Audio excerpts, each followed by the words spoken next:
주요 뉴스입니다.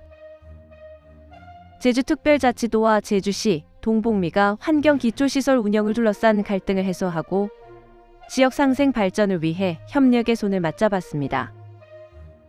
노선버스형 자율주행차, 탐나자율차에 제로페이 결제 시스템을 도입하고 개선된 서비스로 운행을 재개합니다. 2035년까지 운행 차량의 40%를 전기차로 전환하는 목표를 담은 제5차 전기자동차 중장기 종합계획을 수립했습니다. 서광로 BRT 중앙 전용차로 구간에서 출근 시간대 버스 이동 속도가 평균 43% 향상됐고 일반 차량 속도도 33% 빨라진 것으로 나타났습니다. 안녕하세요. 제주특별자치도 AI 아나운서 제이나입니다. 이번 주 위클리 제주 시작합니다. 첫 소식입니다. 제주특별자치도와 제주시, 동복미가 환경기초시설 운영을 둘러싼 갈등을 해소하고 지역 상생 발전을 위해 협력의 손을 맞잡았습니다. 양측은 지난 10일 동복미 마을회관에서 실무 협의를 갖고 안정적인 폐기물 처리를 위해 협력하기로 뜻을 모았는데요. 합의안에 따르면 제주도는 환경시설의 폐열 활용이 어려운 현 상황을 고려해 이에 상응하는 마을 발전 사업을 지원하고 동복미 주민과 전문가가 함께 참여하는 상생협의체를 구성하기로 했습니다. 제주도는 앞으로 주민들이 체감할 수 있는 실질적인 지원 방안을 마련하겠다는 방침입니다. 아울러 환경시설 인근 지역과의 협력 모델이 전국은 물론 세계가 주목하는 모범 사례로 발전할 수 있도록 최선을 다하겠다고 밝혔는데요.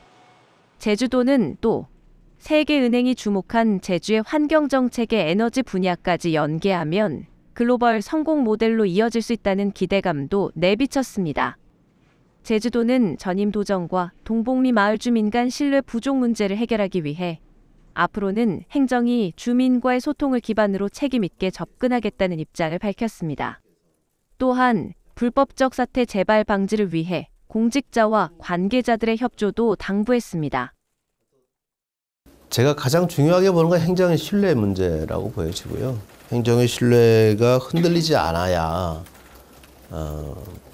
이런 문제가 반복되지 않을 수 있다고 저는 생각합니다. 앞으로 좀 더 명료하게 행정의 신뢰가 형성될 수 있도록 최선을 다할 생각이라는 점 말씀드립니다. 제주특별자치도가 노선버스형 자율주행차, 탐나자율차에 제로페이 결제 시스템을 도입하고 개선된 서비스로 운행을 재개합니다. 탐나자율차는 지난해 7월부터 12월까지 제주시와 서귀포시를 잇는 2개 노선에서 시범 운행했는데요. 총 1,493명이 탑승해 자율주행 기술의 안정성과 실용성을 입증했습니다. 이번 개편의 가장 큰 변화는 결제 시스템의 다양화인데요. 기존 티머니 카드 외에도 제로페이로 요금 결제가 가능해져 특히 외국인 관광객들이 별도 교통카드 없이 스마트폰만으로도 편리하게 이용할 수 있게 됐습니다. 또한 902번 노선은 제주시청 대신 롯데마트에서 출발하고 신제주 로터리, 제주국제공항을 거치는 순환형 노선으로 개편돼 이용객 접근성을 높였는데요. 정류장 간 소요 시간도 자율주행에 맞게 조정됐습니다. 탐나자율차는 레벨 3 자율주행 기술을 적용해 운행되는데요.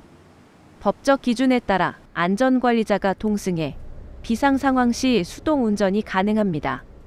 버스 정보 시스템과 정류장 안내 표시판의 QR코드를 통해 운행 정보를 확인할 수 있고 요금은 시내버스와 동일하며 환승 할인도 적용됩니다. 차량은 평일에만 운행되는데요. 한 대당 최대 탑승 인원은 12명으로 제한돼 사전 확인이 필요합니다.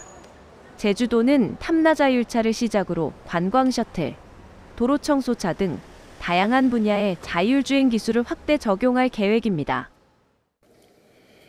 제주도는 자율주행은 도민의 삶의 질을 높이고 제주 미래 교통 전환을 이끌 핵심 기술이고 실증과 실용 중심의 교통 인프라를 지속적으로 구축할 예정에 있습니다.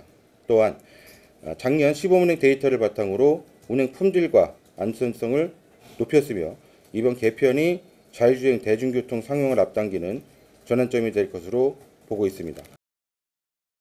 제주특별자치도가 2035년까지 운행 차량의 40%를 전기차로 전환하고 누적 16만 7천 대를 보급하겠다는 목표를 담은 제5차 전기자동차 중장기 종합계획을 수립했습니다.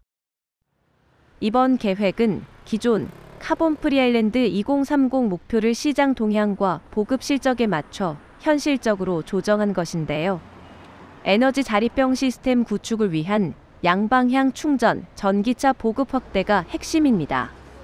해당 차량에는 추가 지원금 등 인센티브를 제공해 보급을 유도하고 전력계통 안정화와 분산형 에너지 전환 기반을 함께 마련할 방침입니다.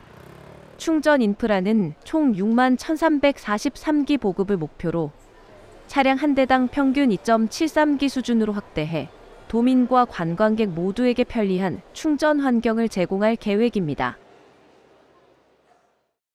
제주특별자치도는 서광로 BRT 중앙전용차로 구간에서 출근 시간대 버스 이동 속도가 평균 43% 향상됐다고 밝혔습니다.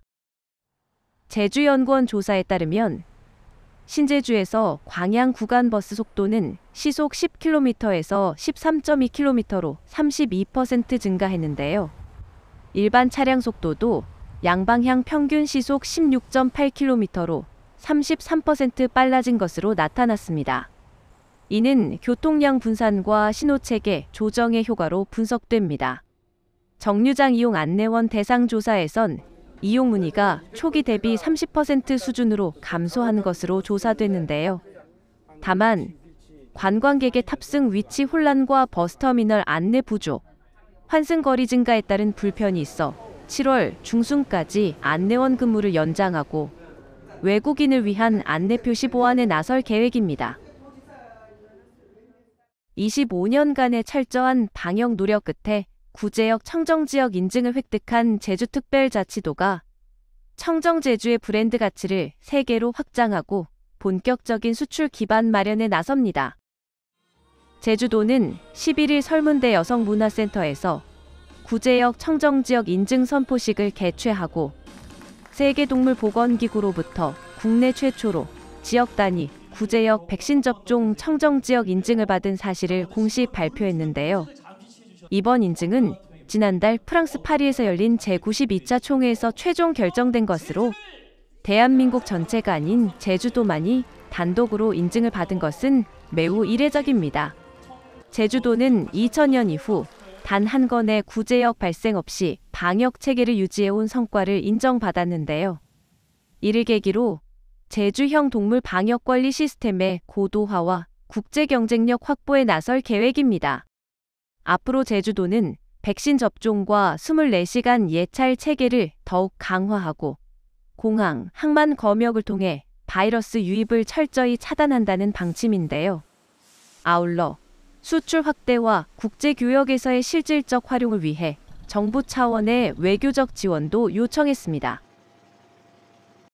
제주특별자치도가 에너지 취약계층을 위한 2025년 에너지 바우처 신청을 오는 12월 31일까지 접수합니다. 에너지 바우처는 노인, 영유아, 장애인, 임산부 등이 포함된 기초생활보장 수급가구의 냉난 방용 에너지 구매비를 지원하는 제도인데요. 전기, 도시가스, 등유, 연탄 등 다양한 에너지 항목에 사용할 수 있습니다. 신청은 읍면동 행정복지센터 방문 또는 복지로 누리집을 통한 온라인 신청이 가능한데요. 지원 금액은 세대 원수에 따라 차등 지급됩니다. 바우처는 고지서 차감 방식 또는 국민행복카드 실물 결제 방식으로 사용할 수 있는데요. 사용 기간은 하절기 7월 9월, 동절기 10월부터 다음해 5월까지입니다.